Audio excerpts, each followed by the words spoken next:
హెబ్రోన్ లో చాలా difficult training ఉంటది, చాలా స్ట్రాంగ్ ట్రైనింగ్ ఇస్తారు. మీ ఆరంభ దినాలు ఎస్పెషల్లీ బిఫోర్ మీ మినిస్ట్రీ ఎలా ఆరంభమైంది? ఫస్ట్ సండే వచ్చా. హెబ్రోన్ మా 10ంటికి ఆరాధన ఆరంభం అవుతుందని తెలుసు కనుక 9:30కి వచ్చేసా. 9:30కి వచ్చేసేసరికి అప్పటికి ఇంకా ఎవరో పెద్ద రాకపోయేసరికి అక్కడ ఏమైందంటే ఒక బుక్ రూమ్ మాత్రం తెరిచి ఉంది. బుక్ రూమ్ దగ్గరికి వెళ్ళా. తీరా అక్కడ చూస్తే మా ఊరేపు నుంచి వచ్చినటువంటి ఒక బ్రదర్ దాంట్లో ఉన్నాడు. చూసేసరికి నాకు చాలా సంతోషం అయిపోయింది. అన్న మీరు ఇక్కడ ఉన్నారంటే నేను ఇక్కడ సేవ చేస్తున్నాను కదా, నీకు తెలీదా, నువ్వెందుకు వచ్చావని చెప్పేసి అన్నాడు. గెజిటెడ్ ఆఫీసర్ పోస్ట్ వచ్చిందన్న అని చెప్పేసి అంటే ఆయన పెద్ద పట్టించుకోవట్లేదు. నా గెజిటెడ్ ఏం పట్టించుకోవట్లేదు. 9:30కే వచ్చావు, దేవుడు నేను తీసుకొచ్చాడు, నువ్వు ముందొచ్చావు గనక నువ్వు చిన్న పరిచర్య చెయ్యి, ఇక్కడ దేవుడు ఇంకా ఆశీర్వదిస్తాడు అంటే నేను అనుకున్నా ఏదో బుక్ రూమ్ లో పక్కన నుంచి నా ఈ అమ్మంటాడేమో డిగ్నిఫైడ్ పోస్ట్ ఉంటుందిలే అని చెప్పేసి అనుకున్నాను. నేను ఏం పరిచర్య అని చెప్పేసి అంటే, తమ్ముడు ఒక 20 లిటరన్స్ ఉన్నాయి, నువ్వేం చేస్తావంటే ఇంకో అరగంటలో అందరూ వస్తారు విశ్వాసులు, అవన్నీ జాగ్రత్తగా కడిగేసి నీట్ గా పెట్టు అని చెప్పేసి అన్నాడు. నా ముఖం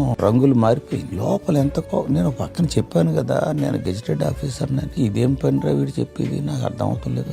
గెజిటెడ్ అంటే ఇది తెలుసా? లోపల తిట్టుకుంటున్నా కానీ మందిరంలో ఉన్నా. ఇక్కడ 2 విషయాలు, చెప్పింది చేయకపోతే తన డిజొబీడియంట్ అంటారు, చేయటానికేమో నాకు ఇష్టం లేదు. దేవుని మందిరంలో చేయలేక కాదు, this is the first assignment. హెబ్రోన్లోకి ఎంటర్ కాగానే గెజిటెడ్ పోస్టింగ్ ఇది ఇష్టం లేదే లోపల, కానీ కాదనకుండా ఉండాలని చెప్పేసి ఆ రోజున దేవుడు అది ఏర్పాటు చేయకపోతే ఏమో జీవితం ఎలా ఉండేదో తెలియదు. అక్కడికి వెళ్లి ఫస్ట్ లెటర్ ఏదో తలిపేసి కడుగుతాం, in obedience to his orders. కడిగిన తర్వాత ఒకటి కడిగిన సెకండ్ దాంట్లోకి వెళ్ళి సెకండ్ కడిగే టైంలో పని జరిగింది. థర్డ్ దాంట్లోంచి నాకు ఒక పాట వినపడుతుంది. ఎవరో ఒక ఆయన ఉన్నారు దాంట్లో ఉండి ఆయన చక్కగా సంతోషమే సమాధానమే అని పాడుకుంటున్నాడు. పాడుకునేసరికి నాకు కంగారు పుట్టింది. ఏమైనా నేను ఒక్కడనే కడుగుతున్నానని చెప్పేసి అనుకుంటే ఇంకోడెవడో చేరాడు ఇక్కడ, వీడెవడో తెలిసినోడైతే మనకు చాలా ఇబ్బంది అని చెప్పేసి అని చాలా భయంతో ఈయన ఎవరో అని చెప్పేసి చూద్దామని బయటకు వస్తానికి ఆగింది. ఆయన బయటకు వచ్చినప్పుడు that is where God spoke.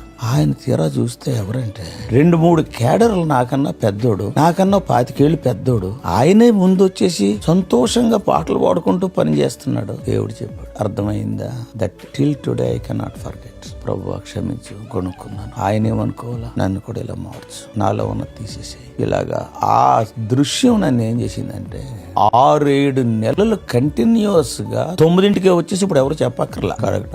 తర్వాత ఒక 6 నెలల తర్వాత కంటిన్యూస్ గా రావటం చూసి కొంతమంది పరిచయం అయ్యారు. పరిచయం అయ్యి ఈయన ఇంజనీరింగ్ చేస్తున్నాడు కదా అని చెప్పేసి అని అప్పుడు మందిరంలో ప్రమోషన్ ఇచ్చారనమాట. అంటే లిటరల్ నుంచి చెప్పుల స్టాండ్. తర్వాత నెమ్మదిగా ఈ రోజు దేవుడు 44 సంవత్సరాల తర్వాత ఇప్పటికి కూడా నేను చెప్తా, హృదయపూర్వకంగా చెప్తా, పులిపీటి మీద నుంచి చేసి సేవ కంటే ఈ సేవ చాలా ఉత్తమం. It is not a competitive ministry, this is behind the curtain. Only God only will see that. That day the Lord taught that.